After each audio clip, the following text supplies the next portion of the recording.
Comedian whose audition was a triumph. The audience gave him a standing ovation. And Amanda gave him her golden buzzer. It's Daliso Chaponda. I'm Daliso Chaponda. I'm 37. I'm a Malawian stand-up comedian, and I live in Manchester. So I started doing stand-up comedy in Canada. I was studying computer programming, so I've come a quite sharp left turn. I left Canada. I tried it in South Africa. I wasn't very good, and then I moved to Manchester. I travel all the time. I mean, I've spent a lot of years doing the circuit, doing little pubs, doing slightly bigger theaters. I would like to tour giant rooms, screaming, fans, and just always have an audience for my jokes. Sometimes I think I don't appreciate myself. When I got the Golden Buzzer, it was the last thing I expected. I was so happy. You're bloody hilarious. And I really want you to win the entire series. Thank you so much. Ever since Amanda pressed the Golden Buzzer, I've had those 22-year-old dreams come back into my head and think, you can make it. You'll be the next big thing. You can make it. I've never won a competition. I think it's time that I win something. I really do. It's my turn. I'm ready. I'm ready to score the knockout punch.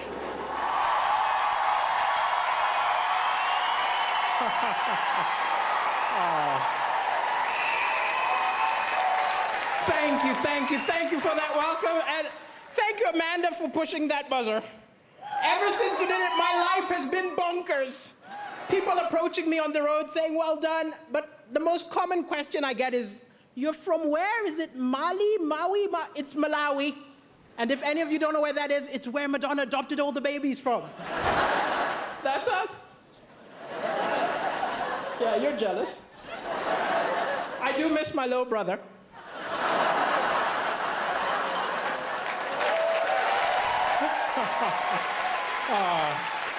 And Angelina took my sister, so. And I've been in the UK a while. I was tricked into moving here.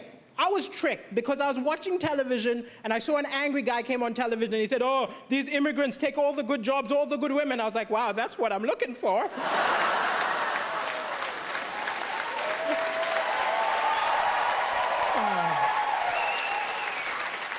Sometimes comedy, it's hard to laugh sometimes because the news is full of depressing stuff. But I think the thing is, it's misleading because amazing things happen every day, little acts of kindness, but they don't report it. They put it on page 10, they open with the doom and gloom. If the BBC News was a mate of yours, you'd never go over. Look, I'm not going to that depressing barbecue. I'm gonna hang out with Cartoon Network. But it's an amazing time to be alive. People say stuff like, I miss the good old days. The good old days were terrible. We've got amazing stuff. We've got Wi-Fi. Yeah. We've got rights.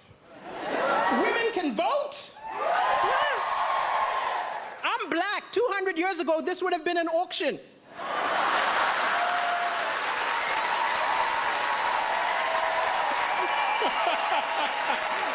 We've come a long way, that's all I'm saying.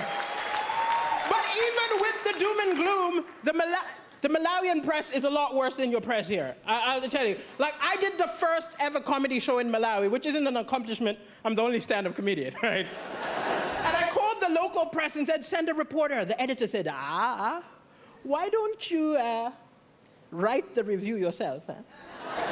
You give me some money, I will say we wrote it. I was disgusted by the total lack of integrity in the Malawian press. But wow, that was the best review I ever got. 7 stars! He's a genius! The African Michael McIntyre! But it's crazy I'm on television right now because my ex always felt I wasn't ambitious enough. She always used to be like, you're a comedian, come on, be more ambitious. I said, hey, I'm happy. She said, you're not happy. I said, I think I'm happy.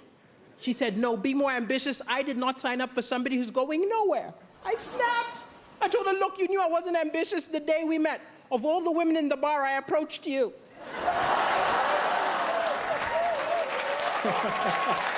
Yeah, you're laughing. I'm single now. And I am looking for love, I'll admit. I'm looking for love. You know, gotta get that citizenship, you know. But it's hard to date on a budget. I remember going for a date and the woman made a lot more money than me, which isn't a problem. We're in the 21st century, but I was ashamed. I remember the waiter came up, assumed I was going to pay. Put the bill in front of me, I had to go, I'll get the next one. I felt so pathetic watching her pay. I wanted so badly to be part of the transaction. So I just took the change. I don't understand the British. I saw a beautiful British woman looking at a mirror upset. I said, what's going on? She said, can't you see? It's a fat mirror.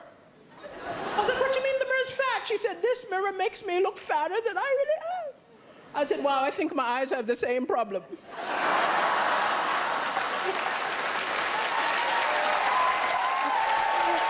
I was not mocking her. Don't be angry with me. It was a cultural misunderstanding. I'm from Africa. It's different. When we see someone overweight, we don't think go on a diet. We're more like, where did you get the food? I think we gotta follow her home. Thank you, ladies and gentlemen. It's been a pleasure. Thank you.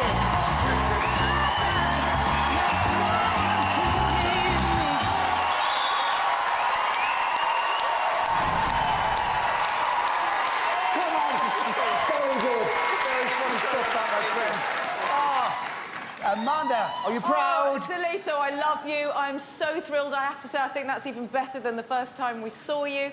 What I love about you, what I think is so important about comedy is that it has to be very near the edge of edgeness. And you were so on the edge that it made us howl with laughter. I mean, it was naughty, it was edgy, it was fresh, it was cool. And the best thing about you is that nobody can nick your material. Yeah. Michael McIntyre can't take your stuff. Nobody can take your stuff. You are unique, and you really smashed it. I'm proud of you. Well done. Thank you. Thank you. Thank you. Do you mind reminding me how old you are again? I'm 37. 37. You look good. I have to tell you something. You are one of the funniest people we've ever had on this show. I love the fact you are so fantastically non-PC. Yes!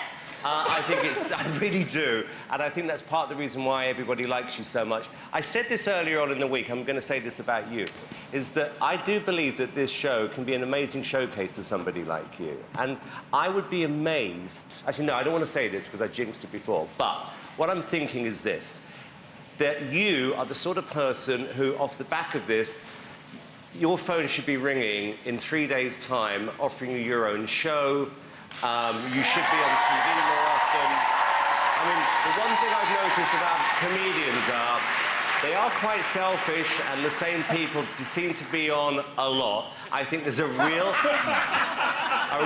gap in the market for you, and it's your personality, your sense of fun, which I believe is going to put you in the final tomorrow, and you deserve it. I second that. I pray people pick up the phone and put you in the final. When you were on the first time round, Jack Whitehall called me and said he used to do gigs with you back in the day, and I said, why isn't he the biggest comedy star in the country? He said, he's never been given the right break. Well, tonight is the right break. You're going to be a superstar. Uncomfortable topics funny, and you made us ugly laugh. Like, no woman wants to do that. We were howling. You're brilliant. Well done, Daliso. Thank you very much. Thank you, judges. Quite well. Doesn't get any better than that, does it? That's not a wonderful relief. Fabulous, brilliant. fabulous. Well done, If you want to see Daliso, stay in the hub for the Royal Variety and come back here for the final. Call 0902 044 24 04 from a landline, from your mobile, call 644 24 04 or vote via the app. But not yet, voting doesn't start until the last act has been phoned. One more time, let's hear it for Daliso Chaponda!